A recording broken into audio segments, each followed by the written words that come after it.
आप सभी का वेलकम, स्वागत है आप सभी का। प्यारे दोस्तों, आज मैं आपसे बात करूंगा हाई स्कूल के मैथ के बारे में, यानी क्लास 10th की मैथ के बारे में। आज आप सीखोगे पहले चैप्टर के बारे में, रियल नंबर के बारे में। रियल नंबर क्या होता है, यानी वास्तविक संख्याएं क्या होती हैं।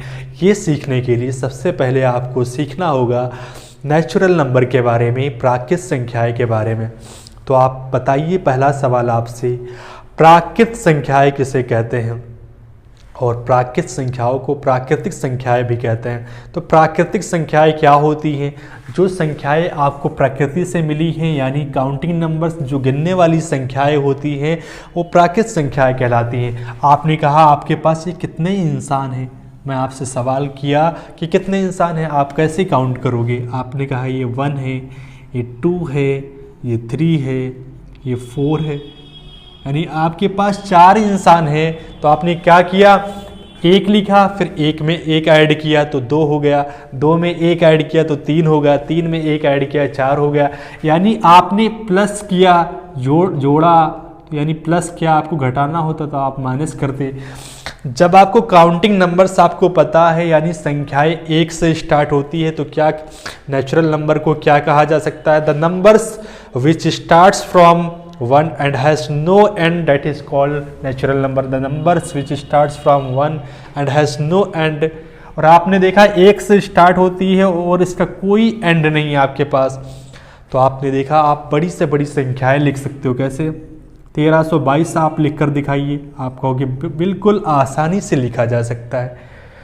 लेकिन अगर आपसे कहूँ कि 1001 लिख कर दिखाइए, तब आपने लिखा, अभी तक मैंने आपको सिखाया कि प्राकृत संख्याएं 1 से स्टार्ट होती है, लेकिन यहाँ पर तो 0 आ गया।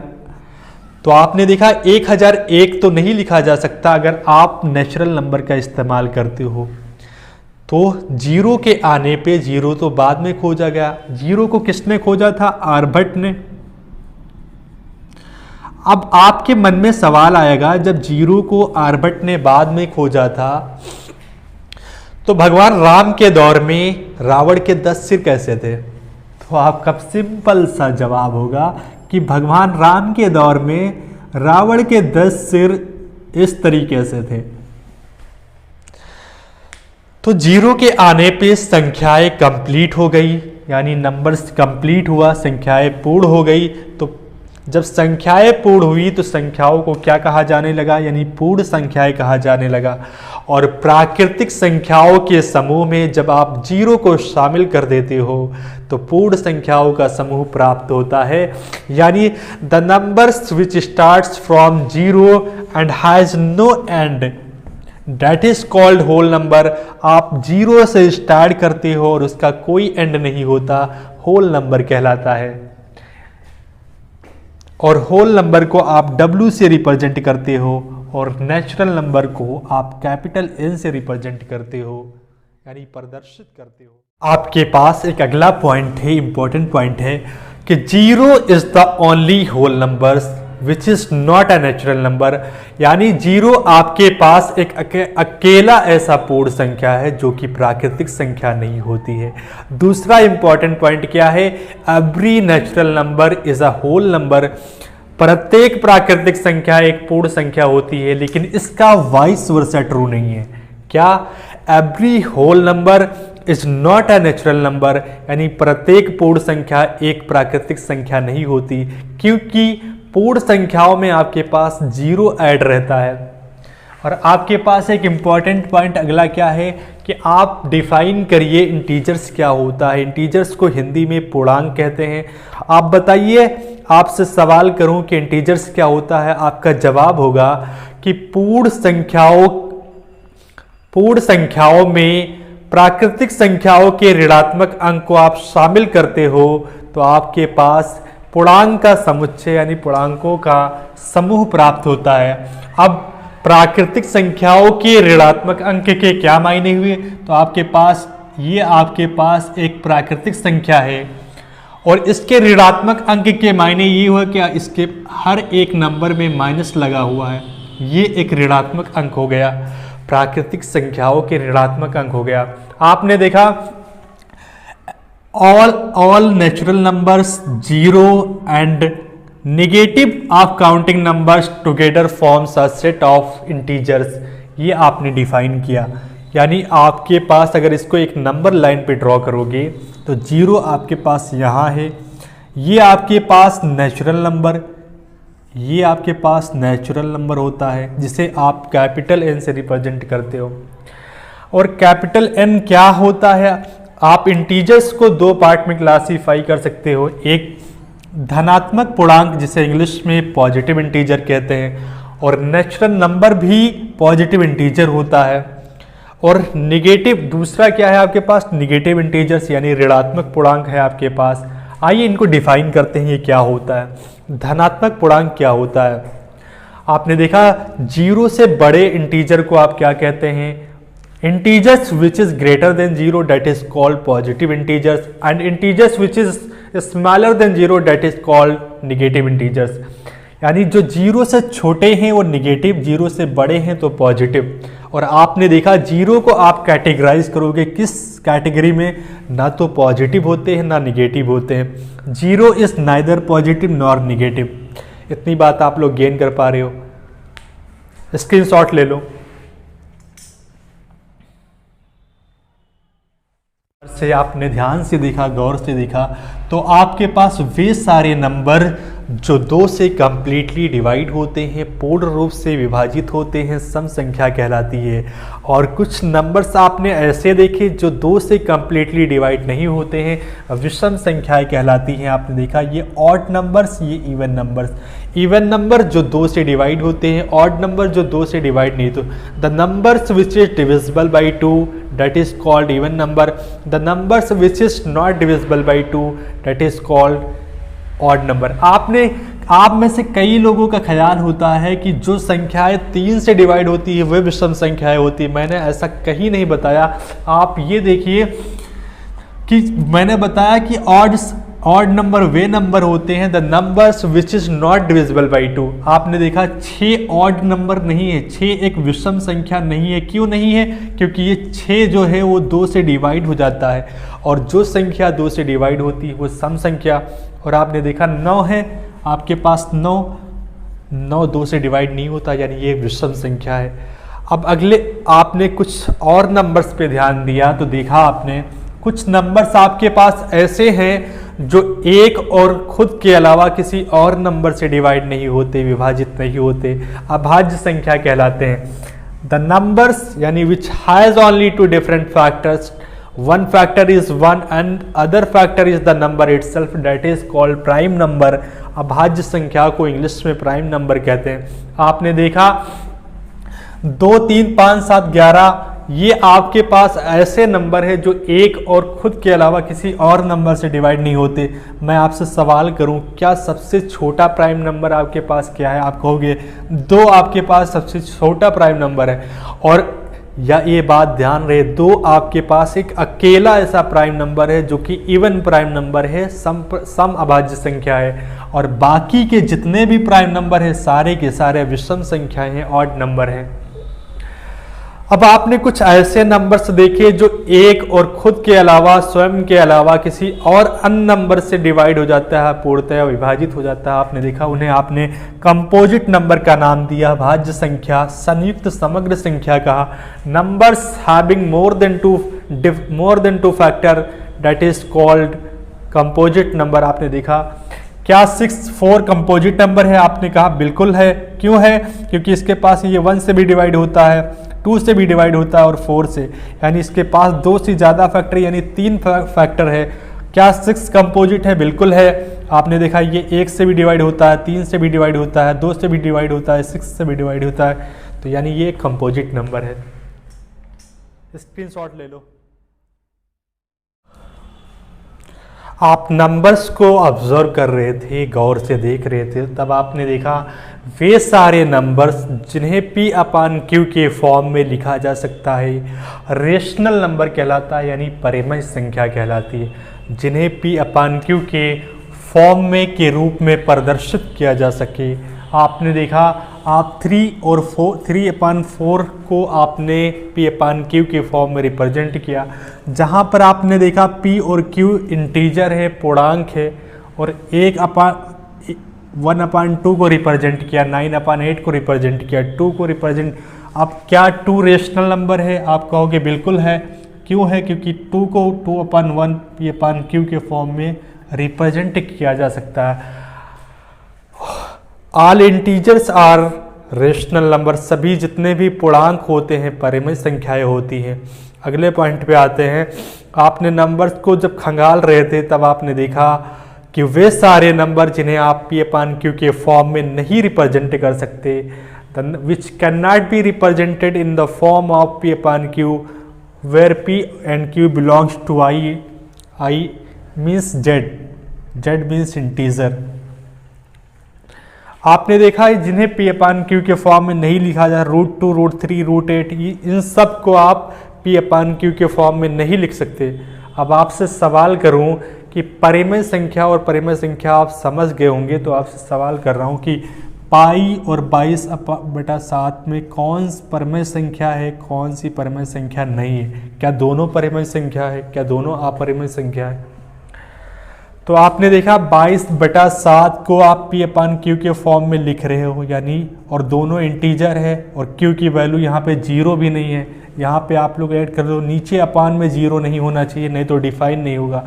Q is not equal to 0 है, तो देखा आपने ये रेशनल नंबर है, परिमेय संख्या है। आपके पास क्या पाई आपका परिमेय संख्या है? आप कहोगे बिल्कुल नहीं है, क्योंकि पाई 22/7 जो वैल्यू होती है वो एग्जैक्ट वैल्यू नहीं होती है, अप्रॉक्सीमेट वैल्यू होती है। एग्जैक्ट वैल्यू होती है 3.14 समथिंग, जो रिपीट नहीं होती है। और जब रिपीट नहीं होती है तो यानी इसका अप्रॉक्सीमेट वैल्यू आप इसकी डिफाइन कर सकते हो, एग्जैक्ट वैल्यू डिफाइन नहीं कर सकते, यानी ये एक अपरिमेय संख्या है जिसे आप P/Q के फॉर्म में नहीं लिख सकते। तो अब आते हैं वास्तविक संख्याएं, जो आपका चैप्टर है रियल नंबर्स क्या होता है। वे सारे नंबर यानी परिमेय संख्याओं और अपरिमेय संख्याओं के समूह को ही आप वास्तविक संख्याएं कहते हैं। आपने देखा real numbers are the numbers which include both rational and irrational number, that is called real number. Are you getting my point? आप लोग स्क्रीनशॉट ले लो। आप रियल नंबर के चैप्टर में सबसे पहले सीख रहे हो यूक्लिड डिवीजन एल्गोरिथम के बारे में, यूक्लिड विभाजन परिमेयिका के बारे में। आप स्टोरी सीखोगे, इनकी स्टोरी, एल्गोरिथम की स्टोरी सबसे पहले आप सीखोगे, फिर बाद में आप डिवीज़न और फिर आप यूक्लिड के मायने आपके क्या होते हैं ये सीखोगे। तो सबसे पहले एल्गोरिथम क्या होता है? आपके पास एक ऐसा वेल डिफाइंड स्टेप होता है जिसको फॉलो करने के बाद आपकी प्रॉब्लम सॉल्व हो जाती। कोई भी प्रॉब्लम, जैसे आपके पास आपको चाय बनाना हुआ तो आप क्या करते हो? आप पहले गैस जलाते हो और एक गैस जला के उस पर एक बर्तन रखते हो, बर्तन में आप चाय पत्ती वगैरह डालते हो, चीनी डालते हो, दूध डालते हो। ये वेल डिफाइंड स्टेप है जिसको फॉलो करने के बाद आपकी चाय तैयार हो जाती है। तो यानी गणितीय समस्याओं को हल करने के लिए जो निर्धारित नियम आपके पास हैं वो फॉलो करते हो तो आपकी समस्या दूर हो जाती है, यानी आपकी प्रॉब्लम सॉल्व हो जाती है। और डिवीज़न के क्या मायने हुआ? अब आपके पास डिवीज़न यानी भाग करने का तरीका है, एक वेल डिफाइंड स्टेप है जिसको करते हो, जिससे आप यानी आप विभाजित कर लेते हो। जैसे आपको 10 को डिवाइड करना है 3 से, तो आपको पहले बचपन में रटा रटाया क्या करते थे कि आपको पहाड़ा पढ़ना है। कितना? कि ऐसा पहाड़ा पढ़ो कि इसके बराबर हो या इससे कम हो। तो 3 3 जा 9, तो 10 में से 9 गया 1। ये प्रोसीजर आप फॉलो करते हो कि ये स्टेप फॉलो करने के बाद आप किसी चीज़ को भाग देते हो। तो यानी आपने यहाँ पर कुछ स्टेप फॉलो किया तो डिवीज़न के मायने आपको समझ में आए। यूक्लिड क्या है? जिस इंसान ने इसका आविष्कार किया था, इस परिमेयिका का, उसका नाम यूक्लिड है। यूक्लिड कौन थे? एक ग्रीक मैथमेटिशियन थे, यानी ग्रीक गणितज्ञ थे, और जिन्हें फाउंडर ऑफ ज्योमेट्री कहा जाता है। तो इन्होंने ही इसका आविष्कार किया था। इसी वजह से इन्हीं के नाम पे यूक्लिड डिवीजन एल्गोरिदम पड़ा। अब आप देखिए, आप किसी चीज़ को भाग करते हो तो इसको किस नाम से रिप्रेजेंट करते हो? आप इसको कहते हो डिवाइज़र है, यानी भाजक है। और इस वाली स्टोरी को आप कहते हो ये डिविडेंड है, यानी भाज्य है। और इसको कहते हो आप ये कोशंट है, भागफल है। और इसको कहते हो आप रिमाइंडर है, यानी शेषफल है। तो आपने देखा इसको रिप्रेजेंट कैसे करते हैं, कैसे किन नाम से आप पुकारते हैं, ये आपने सीखा। ठीक है, आप आइए जानते हैं कि ये क्या होता है। आपके पास दो धनात्मक पूर्णांक है, एक a है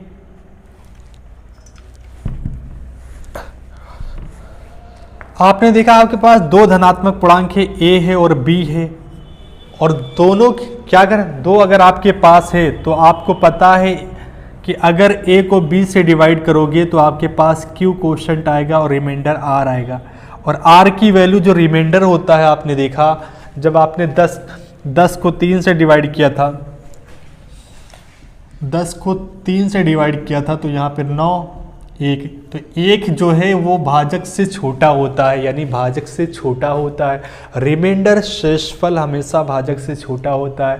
और क्या नाम है, जो रिमाइंडर होता है उसकी वैल्यू 0 या 0 के बराबर होती है या 0 से बड़ी होती है। Are you getting my point? तो आपने देखा given positive integers a and b there exist unique integers q and r satisfying, क्या आप इसको कैसे रिप्रेजेंट करते हो? आपने देखा जब आपने 3 3 9 + 1 अगर आप करते हो तो ये इसके इक्वल आता है। तो आपने देखा आपने किसको डिवाइड किया, भाजक को आपने भागफल से गुणा किया, प्लस आपने रिमाइंडर यानी शेषफल ऐड किया, तो आपके पास आया भाज्य। यानी आपने डिवाइजर को आपने भागफल यानी quotient plus remainder is equal to dividend. इतनी बात आप लोग स्टोरी सीख पा रहे हो। प्यारे दोस्तों, आपसे बात कर रहा था शब्द एल्गोरिदम ओरिजिनेट कहाँ से हुआ, आया कहाँ से। ये एक मैथमेटिशियन थे, एक फारसी गणितज्ञ थे आपके पास जिनका नाम अल-ख्वारिज़मी था। इन्हीं के नाम से लिया गया है। और आपको एक नई बात बताऊं, अलजबरा शब्द भी इन्हीं की एक किताब हिसाब अलजबर व अल-मुकाबला से लिया गया है। तो यानी, और ये भी बात आपको पता है, मैंने आपको बताया था कि लेमा क्या होता है। लेमा के मायने परमयिका होता है। और परमयिका क्या होता है, आपके पास एक स्टेटमेंट होता है, प्रूव किया हुआ स्टेटमेंट होता है, जिनका प्रयोग, जिनका इस्तेमाल किसी और स्टेटमेंट को प्रूव करने के लिए लाया जाता है इस्तेमाल में। यानी आपके पास एक सिद्ध किया हुआ कथन होता है और इसी एक अन्य कथन को सिद्ध करने के लिए प्रयोग में लाया जाता है। इतनी बात आप लोग गेन कर पा रहे हो। यूक्लिड विभाजन परमयिका आपको पता है, इसमें क्या करते हैं आप, दो धनात्मक पूर्णांकों का HCF फाइंड आउट करते हो। दो धनात्मक पूर्णांकों का HCF फाइंड आउट करते हो, एक तरीका है, वेल डिफाइंड स्टेप है आपके पास। और आपको पता है कि अगर दो नंबर आपके पास हैं, इनका HCF फाइंड आउट करने का तरीका, बड़ी संख्या को छोटी संख्या से डिवाइड करते हो। क्या करते हो, बड़ी संख्या को छोटी संख्या से डिवाइड करते हो। तो पहले स्टेप में आपने क्या किया, 42 धामा 420, तो ये आपके पास रिमाइंडर आया 35। तो आपने देखा इस संख्या को इस संख्या से अगर मल्टीप्लाई करोगे और रिमाइंडर ऐड कर दोगे तो आपके पास आएगा भाज जाएगा, यानी डिविडेंड आएगा। तो ये पहले स्टेप में आप क्या करते हो, 455 इज इक्वल टू 42 × 10 + 35, ये पहला स्टेप है। और दूसरा स्टेप क्या है, आप फिर क्या करते हो, इस 42 को आप भागफल को क्या लेते हो, आप भाजक को लेते हो और शेषफल को लेते हो। क्या लेते हो, आप भाजक और शेषफल को लेते हो। तो आप 35 कम 35, ये आपके पास ये तरीका आया। आपने फिर क्या किया, 35 कम 35 + 7 42, यानी ये दूसरी इक्वेशन आ गई आपके पास। सेम तरीका फॉलो करते हो तो तीसरा आ जाता है आपके पास। तो आपने देखा एक वेल डिफाइंड स्टेप आपने फॉलो किया तो ये चीज़ें प्रूफ होती है, और ये इनके स्टेप मैं आपको लिखा दूंगा। प्यारे दोस्तों, आपसे वेल डिफाइंड स्टेप की बात कर रहा था। कुछ स्टेप है, स्टेप 1 2 3, चरण 1 2 3। पहले स्टेप की बात कर रहे थे कि HCF फाइंड आउट करने के लिए क्या करते हैं, दो धनात्मक पूर्णांक C और D है, C की वैल्यू D से बड़ी है और इनका HCF फाइंड आउट करना है। पहला स्टेप क्या है, C और D के लिए यूक्लिड विभाजन प्रमेयिका का प्रयोग कीजिए। इसलिए हम ऐसे Q और R को फाइंड आउट करते हैं कि C is equal to DQ plus R। आपने देखा अगर आप 455 को 42 से डिवाइड करते हो तो आपके पास ये आता है रिजल्ट, मैंने सिखाया है आपको। तो C is equal to DQ plus R, जिसमें से R जो है रिमाइंडर है वो जीरो के इक्वल हो सकता है और 0 से छोटा नहीं होगा, और D से छोटा रिमाइंडर होता है यानी डिवाइजर से छोटा। तो आप अगले स्टेप की कहानी, यानी पहला स्टेप क्या है, apply Euclid's division lemma to C and D, so we find whole numbers Q and R such that C is equal to DQ plus R। वो कंडीशन आपके पास है। स्टेप 2 में आप क्या करते हो, if R is equal to 0, D is the HCF of C and D। if R is not equal to 0, apply the division lemma to D and R। चरण 2 की बात कर रहा हूं, यदि आपके पास यहाँ पर रिमाइंडर 0 आता है तो आप D आपका, यानी यही आपका D जो है आपका जिससे डिवाइड करते हो, यही आपका HCF होगा। और अगर R 0 नहीं आया है यहाँ पर, तो यहाँ पर आप क्या करोगे, D यानी डिवाइजर और रिमाइंडर, भाजक और शेषफल को लेकर आप यूक्लिड विभाजन प्रमेयिका का प्रयोग करिए। चरण 3 में क्या है आपके पास, स्टेप 3 की बात करूं, continue the process till the remainder is 0, the divisor at this stage will be the HCF। आपने देखा तीसरे चरण की बात करूं, इस प्रक्रिया को तब तक जारी रखो जब तक शेषफल 0 ना आ जाए। आपने देखा तीसरी प्रक्रिया में आपके पास शेषफल 0 आ गया, इसलिए प्राप्त भाजक ही आपके पास प्राप्त भाजक क्या है आपके पास, HCF है। यानी आपके पास आपने क्या 7 क्या है आपके पास, HCF। इतनी बात आप लोग गेन कर पा रहे हो, स्क्रीनशॉट ले।